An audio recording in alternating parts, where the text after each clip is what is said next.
Hi everybody, thanks for watching my video. So today I'm going to be discussing the short story A Cheater's Guide to Love by Junot Diaz. Um, First, I just want to say I think I agree with a lot of peers that it didn't really feel like a short story to me. It felt really long. As I was scrolling, I was like, oh, this is really long. But honestly, it was really great. I really loved it and I enjoyed it. I myself am a Spanish speaker, so it was really cool like to see the references to a lot of vocabulary, even though some of it I didn't understand, but it was really helpful to have the vocabulary list that Nunu provided, which I found really helpful, so thank you for that. This story was really sad. I'm not gonna lie, it kind of made me sad reading it. So to start off, the conflict itself in the story, I believe that it was man versus self. Junior, I believe, was the main character, the main protagonist, and the story basically follows media's res. In my opinion, I think it's media's res. Why? Because it doesn't necessarily start in the beginning of the relationship of Junior and his ex.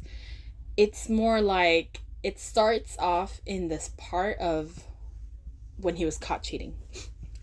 And keep in mind, they were together for 6 years, right? So it was really sad seeing him struggle, internally with himself. That's why I think the conflict is man versus self. I'm not saying at all that the fiance didn't suffer. I mean, she seemed obviously really devastated, but it's something that kind of like I was thinking about when I was reading the story is there's a saying that I've heard that when it comes to cheating in relationships, guys tend to be more like, whatever, I cheated, like I try to fix it, but whatever. And girls, they kind of feel the emotions, I think, in the beginning. But then I feel like they recover faster. It's something that I've heard, and it's like this kind of stuck to me while I was reading the story. And as you can see, at first, the main protagonist, I think Junior, I believe that's his name. I can't remember off the top of my head. He is like, I'm done. I'm over this. Like, it's fine. I don't care anymore. Like, I tried my best to reconcile with her, and it didn't work out. So he was trying to act, I guess, like everything was fine, but you can see him slowly falling apart, which goes to the next question. How is it resolved? Is it resolved? Throughout the story, you see him struggle a lot in different kinds of forms. He has a lot of different stages, which I agree that this is not so much of the Freitag's pyramid. I believe it's more of the 5 stages of grief by Elizabeth.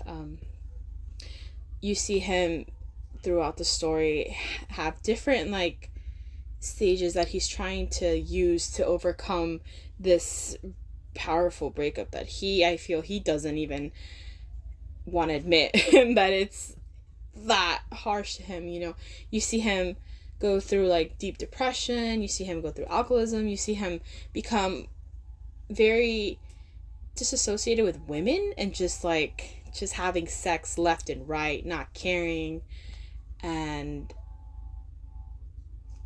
then I think there's parts where he takes on yoga and he becomes obsessed with it. It's like he becomes addicted to certain things to keep his mind off of it, because he doesn't want to accept the fact that she's gone, and he messed up big time, obviously. So I think at one point he also gets obsessed with running.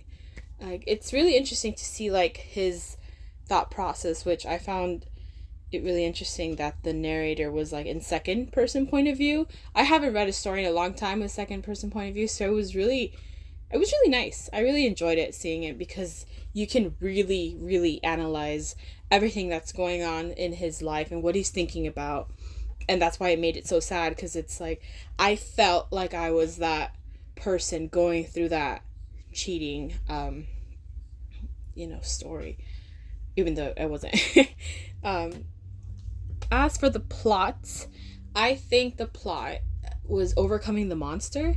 I think throughout the entire story, you see him, you see so much stuff happen to him. It's crazy. Like, I was reading it and I was like, I was shook. I was like, what's gonna happen? Like, at one point he got somebody pregnant, but it turns out we don't really know if it was even his. We hear a little bit about his own friend Elvis, that turns out he had a kid with someone, but it wasn't his kid. Like, you just hear a lot, and it affects him overall. Like, it's not his friend's story, it's his story, but you just see how everything of this affects him. Like, he even bonds with the kid a little, and it makes him remember, like, hey, I think I even had a kid, but that's gone, I screwed it up. You see his life just dwindle, and I think the overall plot is overcoming the monster of this immense guilt and grief and loss of the love that he had with this with his ex, you know. And it was really sad, him trying to connect, trying to get past that, even though, you know, I mean, from his perspective, he cheated on her with like 60 girls. So you still kind of feel bad for the guy, because just the way that the narrator explains it. Of course, the girl, I feel really bad for her too. But it seems that she moved on, according to, I think, one part of the story. I think it said that she was dating somebody else. And he seemed to struggle a lot with, when am I going to get over this? You know, when am I going to stop thinking about her, stop calling her? But yeah, I think the overall theme is obviously love. But I think it's the kind of love that it's like a toxic love, that it drives the person to madness, like according to like the article that we were given on themes and all the literary themes that there are. Because like love, obviously there's different kinds of themes of love, but I think the sub theme of love is the toxic one, where I think it drives you insane, especially when you lose someone so close to you. But overall, I really, really love this story. I'm probably going to recommend it to a bunch of my friends, because it was really, really awesome and really unique. And I really enjoyed it. I think it is fiction, but it can also be absolutely nonfiction. You know, we all hear stories about people that get cheated on or cheat. And I think it's really cool to see a possible perspective of someone that's going through that. But yeah, thanks for watching my video.